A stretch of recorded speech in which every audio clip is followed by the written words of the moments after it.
The man who, using a printer costing just $700, produced a crisp, new $100 bill and walked towards the bank counter. The teller takes it, feels the texture, then reaches for the counterfeit detection pen, the kind banks across America use every single day. She drags it across the surface of the bill. The mark comes out light. The note passes. She hands over the change, and the man walks out, smiling.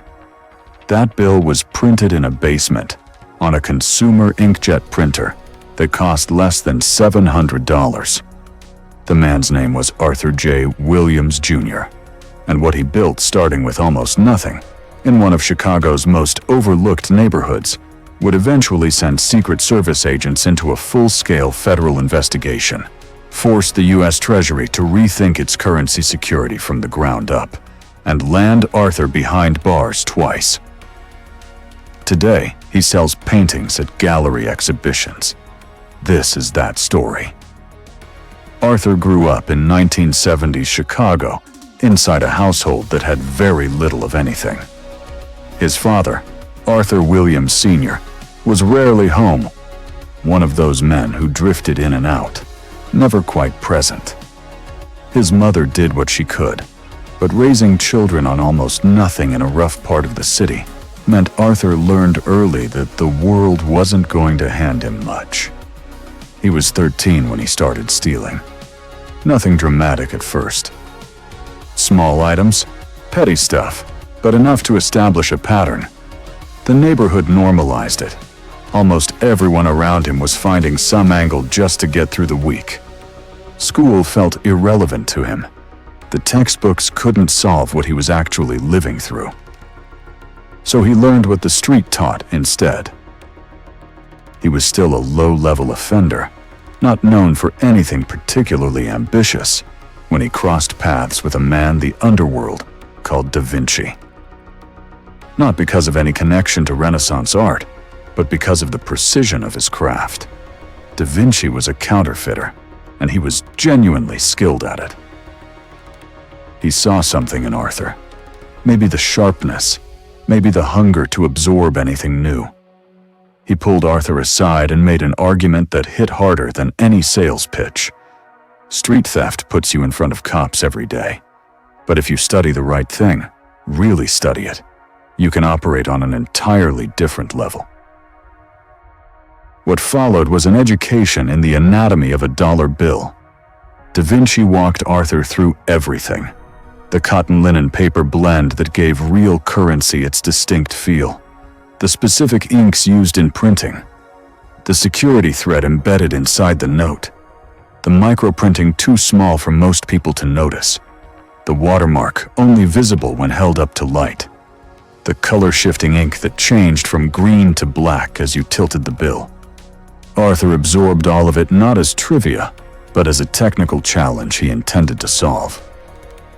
He wasn't good at it immediately. Early attempts were rough.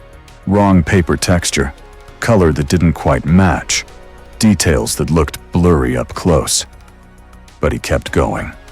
He treated every failed print as data and every small improvement as progress. Da Vinci stayed close, correcting mistakes, refining the method.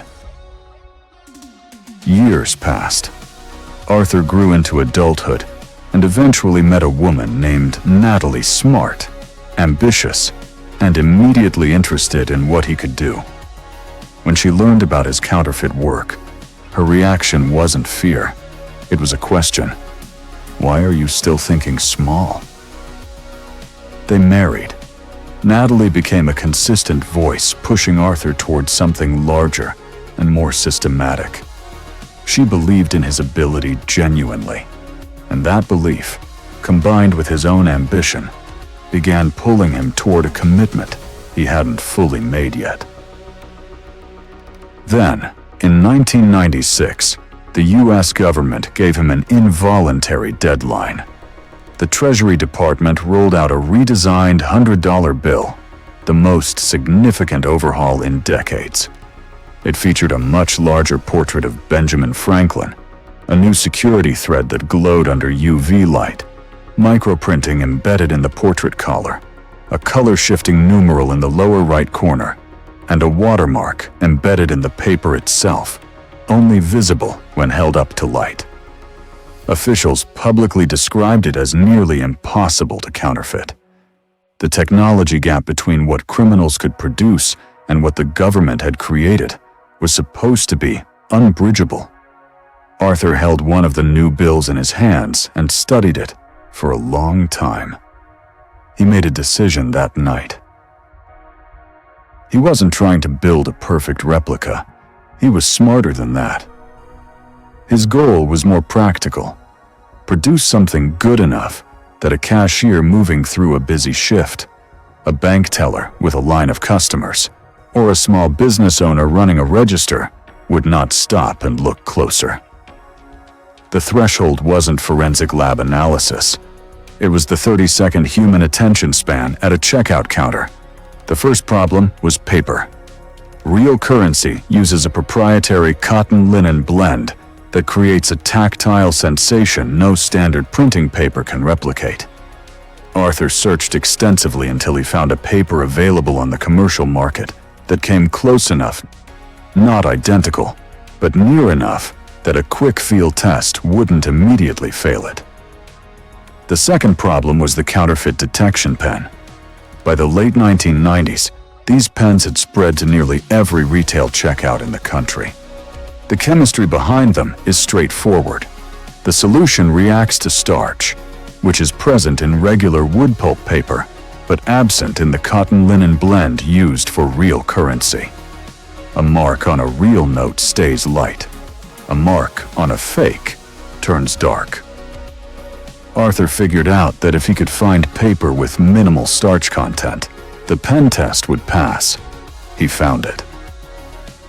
The watermark he couldn't replicate exactly that, required embedding material inside the paper itself during manufacturing, which was beyond what he could do. Instead, he printed a subtle light design in the right position, close enough that a casual inspection would register it as present without triggering suspicion. The security thread got similar treatment, a fine, printed line, placed exactly where the real one sits. Under genuine UV light, it wouldn't perform correctly, but under ambient store lighting, it looked right. The color-shifting ink was perhaps the most significant limitation. He couldn't replicate the actual optical effect, but he adjusted the color and positioning of the numeral so it held up under a standard visual check. He ran thousands of test prints in his basement. The floor was covered in failed attempts and near misses. Natalie would check in and tell him to keep going. Eventually, one of the prints crossed a threshold. It looked right. It felt close enough. The pen wouldn't catch it. The first real test was a small purchase at a local store. Arthur's hands weren't steady. The clerk took the bill, looked at it briefly, and gave back change. Nothing happened. Over the following weeks, he and Natalie worked through a controlled process, different stores, different times of day, 1 or 2 bills per location to avoid any pattern forming. Every test passed. They moved up to larger retailers, then shopping malls, then department stores where purchases were bigger and change amounts were higher. The money came in. Their life changed: better neighborhood, better clothes, a standard of living Arthur hadn't thought he'd reach. But he knew the math was against him over time. The more bills circulated, the wider the exposure. And he couldn't fully control the people he eventually brought in to help distribute. He recruited a small network, trusted individuals who would take his printed notes to different cities and spend them. Chicago, Detroit, New York, parts of California. The distribution pattern was deliberately scattered to avoid creating a detectable footprint. What he didn't know was that the U.S. Secret Service had already noticed. The Secret Service's primary mandate, before anything involving presidential protection, is protecting the integrity of American currency. When unusually high-quality counterfeit hundreds started appearing across multiple states in the late 1990s, agents pulled them into the lab for analysis. The notes weren't perfect. Under professional examination, the security thread was wrong, the watermark didn't hold up, and the UV response was off. But compared to everything else showing up in counterfeit cases at the time, these notes were operating at a completely different level of quality. Most fakes were caught almost immediately. These were clearing cashiers, passing pen tests, and moving through bank deposits before anyone flagged them. The investigation opened. But the geographic spread of the bills made it difficult to locate a production source. There was no cluster. The notes kept appearing in different regions without a traceable pattern connecting them. Arthur had no idea any of this was happening. He was still in his basement, still refining, still printing. Then his father showed up. Arthur Williams Sr. knocked on his son's door after years of distance, asking for money, offering nothing but the claim of blood relation. Arthur helped him. His father came back again and again, each time with a new problem and a new ask. At some point, the father grew curious about where the money was coming from.